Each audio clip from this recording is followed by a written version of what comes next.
আসসালামু আলাইকুম ওয়া রাহমাতুল্লাহি ওয়া বারাকাতুহু। দেশবাসী এবং প্রবাস থেকে যারা আমাদের ভিডিও দেখতেছেন সকলকে আন্তরিকভাবে সালাম।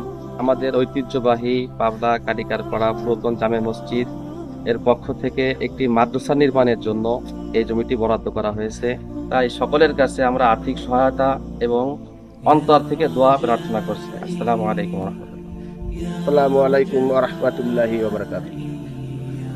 আমাদের অবস্থান খুলনার অন্তর্গত দৌলতপুর থানার পাবলা কারিকারপাড়া। এখানে মসজিদের উপদেষ্টা মণ্ডল থেকে শুরু করে মসজিদ কমিটি সহ মুসলমানবৃন্দ সকলে এখানে উপস্থিত আছেন। আপনাদের সকলের কাছে বিশেষ অনুরোধ নিয়ে আমরা এখানে আসছি। পাবলা কারিকারপাড়া পুরাতন জামে মসজিদ একটা ঐতিহ্যবাহী মসজিদ। 1863 সালে এই মসজিদটা প্রতিষ্ঠিত হয়। পরবর্তীতে এসে আমাদের স্বপ্ন ছিল যে আমরা একটা হেফজখানা করব। আল্লাহর অশেষ রহমতে আমাদের মসজিদের সাবেক সভাপতি জনাব এম আব্দুল মাবুদ স্যার, উনি আমাদের এই 675 পয়েন্ট জমি দান করেন। এই জায়গাতে আসার জন্য আমাদের রাস্তা না থাকার জন্য এই জায়গার পাশেই আমাদের একটা জমি পাই। সেই জমিটা আমরা 22.5 লক্ষ টাকা দিয়ে আমরা ক্রয় করতে আগ্রহী হই। যে সকল ধর্মপ্রাণ মুসলমান ভাই ও বোনেরা আছে দেশে বা দেশের বাইরে, তারা যদি আর্থিক সহযোগিতার জন্য অগ্রসর হন তাহলে আমরা সারা জীবন তাদের কাছে চিরকৃতজ্ঞ থাকবো। তাদের কাছে অনুরোধ থাকবে আপনারাও শেয়ার করবেন, কারণ এই শেয়ার করার মাধ্যমে যখন জিনিসটা আরও মানুষ জানতে পারবে তখন তারাও সহযোগিতার হাত বাড়াতে পারবে। এই আশাবাদ ব্যক্ত করছি।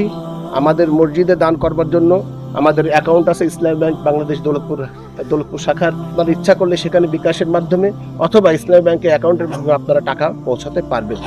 আল্লাহ সকলকে দান করার তৌফিক দান করুন, আমিন। আসসালামু আলাইকুম ওয়া রাহমাতুল্লাহি ওয়া বারাকাতুহু। আসসালামু আলাইকুম ওয়া রাহমাতুল্লাহ। সম্মানিত দেশবাসী, ঐতিহ্যবাহী পাবলা কারিকারপাড়া পুরাতন জামে মসজিদ সংলগ্ন মসজিদের সাথে একটি মাদ্রাসা তৈরির জন্য উদ্যোগ গ্রহণ করা হয়েছে এবং আপনারা জেনেছেন যে আমরা আলহামদুলিল্লাহ একটি জমি পেয়েছি। এই জায়গাটিতে আমরা একটি সুন্দর দ্বীনি প্রতিষ্ঠান গড়ে তুলতে চাই। এই প্রতিষ্ঠানটি গড়ে তোলার জন্য এবং এই জমি সংলগ্ন আরও কিছু কাজ করবার জন্য আমরা দেশে এবং প্রবাসের সকল ভাই বোনদের কাছে উদাত্ত আহ্বান জানাচ্ছি। আপনারা আপনাদের সাধ্যের সবটুকু দিয়ে আমাদের পাশে দাঁড়িয়ে এই দ্বীনি মার্কাজ গড়ে তোলার জন্য আন্তরিক সহযোগিতা করবেন। আসসালামু আলাইকুম ওয়া রাহমাতুল্লাহ।